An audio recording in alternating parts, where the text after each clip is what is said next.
Well, after the foundation, the most important part of your home is the framework itself. That's really the skeleton of your whole home. And it's especially important if you're ever in a tornado, a hurricane, or an earthquake.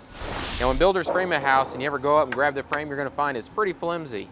And a lot of times, the only way they attach it to the foundation is just with a nail popped in with a nail gun.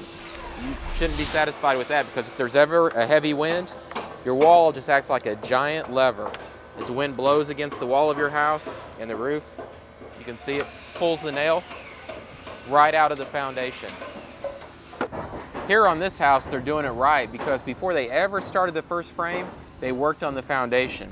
What they did was install an anchor bolt in the concrete while it was still wet. This anchor bolt is shaped like an L. It's down in the concrete like so. And then they drilled a hole in the bottom of the frame and set it over the bolts. You can see it right here. All we have to do is take a washer, put it on top, take a nut, bolt it down. Now, for a wind to knock this wall over, it's actually going to have to either break the bolts, which would be hard to do, pull it out of the concrete, which would be hard to do, or actually crack this 2x6 base plate that we have, which would also be hard to do. So it's going to take a lot more wind, probably 3 times the amount of wind, to take this apart as it would if it was just nailed in place.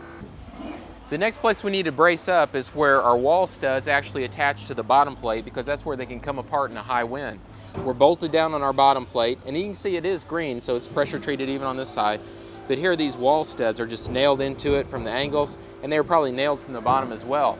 But when that high wind hits the house, hits the walls and the roof, it's going to be pushing backwards. Our plate will stay bolted down, but here's where it'll come apart.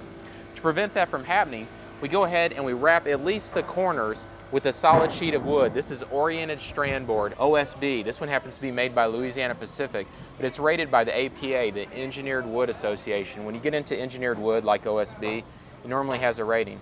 And you can see what it is actually just different layers and pieces of wood glued together, so it makes a very strong board. We've screwed it into the base plate, and then it's screwed into the wall studs as well. That way, for it to tear apart, it would actually have to shear these screws in half or rip all of this oriented strand board apart.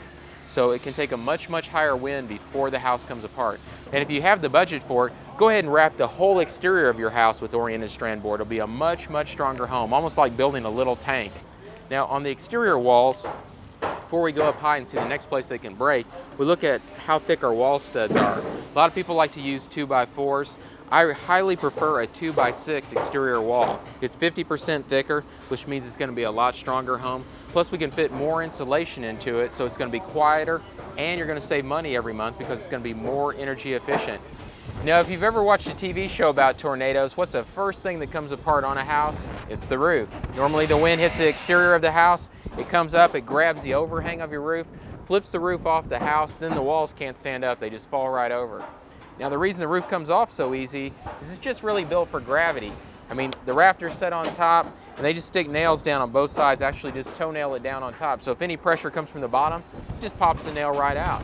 The way we prevent that is with what's called a rafter clip. Some people call them tornado clips or hurricane straps, but the proper name is a rafter clip. You can see we have one actually nailed in place here. We've got 5 nails here, and then we've got 4 nails here. For the roof to come off now, instead of just pushing these toenails up and out, it actually has to break these nails in half, or the wood has to just tear to pieces. So again, we can take about 3 times the normal amount of wind because we put these little clips on. And these are less than $20 for a whole house, material and labor. So why wouldn't you get these? Very, very inexpensive, and it will keep your roof on in a high wind.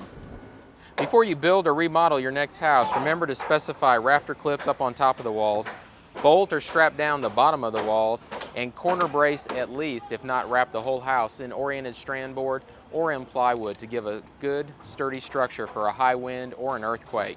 You do all this and it costs less than $500 on the average home. It's going to be safer and make your family happier. Spend the money now.